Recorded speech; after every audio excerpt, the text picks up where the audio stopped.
Magandang tanghali. Ayan, naglalaba po tayo. At medyo kumukulog. Ayan, naririnig nyo. Pero mainit. Mainit tapos may kulog. So ayan, sinampay na po natin dito. Kasi kung sakali mang umulan, ayan kahit papaano matutuyo siya. So ayan, hindi pa po tayo tapos. Marami pa po, ayan. Tapos nandito pa po, oh. Medyo marami pa po tayong labahin. Dito natin sinampay yung mga bimpo sa may gate kasi umiinit po dyan. Pag uminit, direkta po dyan yung araw. Kaya siguradong matutuyo po yung ating mga bimpo kasi kailangan po lagi ni Pure Health yan. Kaya dyan ko nilalagay. Kina-priority ko po yan na matuyo, na mabilad sa araw. So ayan na. Medyo marami pa po tayong isasampay. Kumukulog-kulog po. Hindi pa po tayo tapos. Ayan pa lang po yung nagagawa natin. Nagda-dryer na po tayo para magsampay na naman tayo habang mainit pa, habang maaraw pa kasi mamaya baka biglang umulan. At saka in-schedule po talaga natin maglaba ngayong araw po ng Huwebes. May 8 kasi aalis na po kami ng May 11.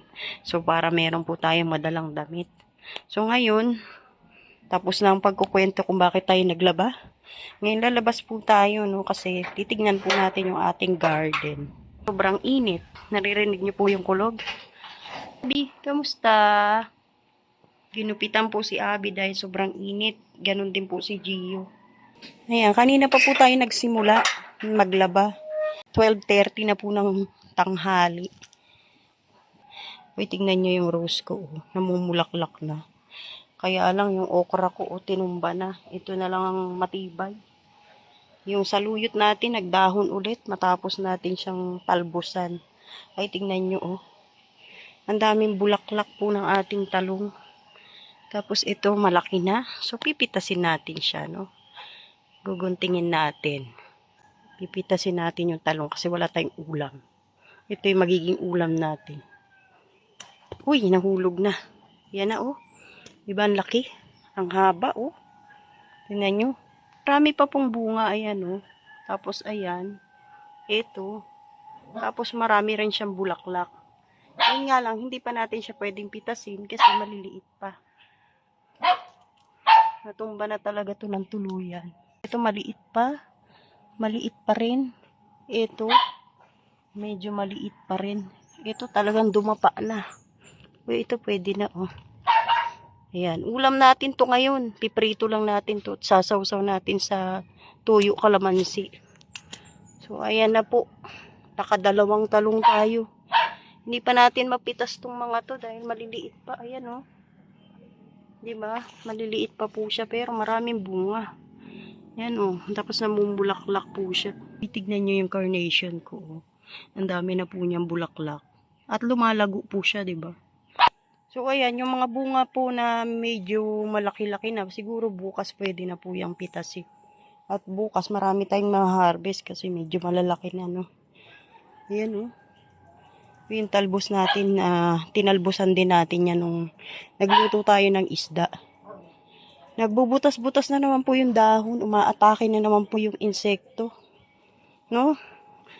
Ayan, oh, inatake na naman yung dahon. Ay, nag-iingay na po yung alaga ko. Ayaw niya na lumalabas ako. So, ayan, tuloy po tayo sa paglalaba. No? Ano ba yun? Nagagalit ka na naman. Ayan po yung napitas nating talong, 2 piraso. Meron na marami namang bunga, kaya lang, hindi pa po natin pwedeng pitasin kasi maliit pa. Pero bukas pwede na po yan. So, ayan lang po muna, 2 piraso. Pwede na po yan sa akin, ipiprito ko lang. Tapos isasawsaw ko sa toyo at kalamansi. Masarap na po yan. Balik sampay na naman po tayo kasi meron na tayong na-dryer. Habang mainit pa, samantalahin po natin, baka mamaya uulan na po. Ito na po yung talong. Ito na yung talong na iprito na. Kakain na po tayo dahil anong oras na po? 2:00 na po. Di pa rin tayo tapos paglaba. So, kakain na tayo. Ang ulam natin ay pritong talong. Sausawan natin toyo at kalamansi. Ayan, kain na po tayo. Ito po yung ulam natin, hotdog, talong, na may sausawan na toyo at kalamansi with sili.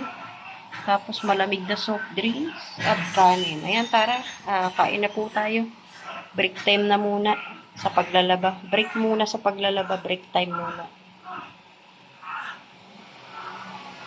Tapos na po tayong kumain. So, balik labahin na naman po tayo. Konti na lang po. Ayan na lang. Tsaka ito. Saka ito. Kakamayin ko kasi ito. Itong mga sombrero ni Pure Health. Kakamayin po natin yan. Babarasin po natin. Kasi ayaw ni Pure Health na i-washing. So, ayan. Binabad ko na po siya may sabon. Kaya mamaya ibabrush na lang po natin yan. So, ayan na lang po. Konti na lang. Decolor na lang po yan. Mga kulay itim. Ayan. Ito po, idadryer na lang po natin yan. Kasi tapos na yan. Ito na lang yung babanlawan natin. Ayan. Konting tiis na lang po. Matatapos na tayo. Inuna ko munang kumain kasi mahirap na. Nalipasan na po tayo ng gutom. 2:30 na po. So, ayan. Dahil busog na ako, balik na po tayo sa paglalaba. Konti na lang naman. Matatapos na rin po tayo. Ayan, sa wakas, tapos na po tayo. Alas 4 na po ng hapon. 4 minutes na lang para mag alas 4. So, ayan na po lahat ng nalabahan natin. Diba? Umaaraw na naman. Kanina po ay makulimlim. Ngayon, lumabas na naman po yung araw.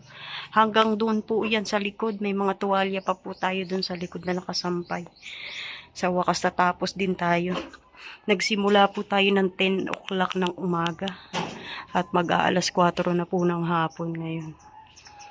Yan. Ngayon naman, magpapahinga na po tayo. At nakakapagod po. Ililigpit ko na lang po itong mga kalat na to. Tapos maliligo na po tayo. Tapos magpapahinga na po, no? Ligpit ko na lang po yung mga ginamit kong planggana. At wawalisan ko rin po yung sahig. At ayan na, pwede na tayo magpahinga. Nailigpit na po natin yung mga planggana, yung washing machine, lahat na po naiayos na po natin. Nawalisan na rin natin tong labas. So ayan, nakaligo na rin po tayo. O ayan, pwede na tayong magpahinga. Magandang hapon. Sobrang init na naman po. Ayan, nakikita nyo. Tirik na tirik po ang araw. Alas 2 na po ng hapon ngayon. At ngayon po ay araw ng Biyernes. Ayan, magtutupi naman po tayo ng mga damit. Sabay impake na rin, ano. Kasi linggo po, aalis na po kami ni Pure Health. So, ayan, itutupi na po natin yung mga nilaban natin kahapon. Ayan na, simulan na po natin. Ito na po yung natupi natin. Tapos, pipiliin ko na rin po dito yung mga dadalhin naming damit ni Pure Health papuntang summer, no. Ito na po, na-impake na po natin yung mga dadalhin naming damit ni Pure Health. Ito po, damit ni Pure Health to. Kasi mga ilang araw din po kami. Tapos yung sa akin, ayan, dito ko lang nilagay para madali po siyang kunin. Gusto sa'yo naman, at saka yung nandito po sa loob ng box, nilagay namin yung mga damit po na pinili po ni Pure Health para po ibigay sa mga kamag-anak niya doon. Kasi maayos pa po yun, hindi po halos na nasuot ni Pure Health. Kaya ibibigay po natin sa kanila, dadalhin po natin. Pero, dito lang po natin nilagay, no, sa box. Naka-plastic na rin po yun, naka-eco bag. So, bibit-bitin na lang po natin pag alis namin. 2 araw na lang po aalis na rin po kasi kami. Kaya yan, naka-ready na po, no. Tapos, dito naman po nakalagay yung mga papel ko, no, na papaayos ko. Ayan po. Biyernes po ngayon, kaya 2 araw na lang po aalis na kami. Linggo ng umaga po kami aalis para po kinabukasan po ng umaga, nandun na po kami sa summer. So, ayan lang po muna. Maraming salamat po sa lahat po ng manonood. Shoutout po kay Ate Annie Haramilla, kay Ate Siang, kay Ate Jermelina Dubot, kay Ate Rebecca Velasco, kay Ate Jenny, kay Miss Connie Sanchez. Shoutout po. Kay Ate Ami SG Cruz TV, shoutout din po. At sa inyo po, no, sa lahat po ng manonood, sa Kalingap viewers and supporters. Magandang hapon po. Mabuhay. Maraming salamat po ulit.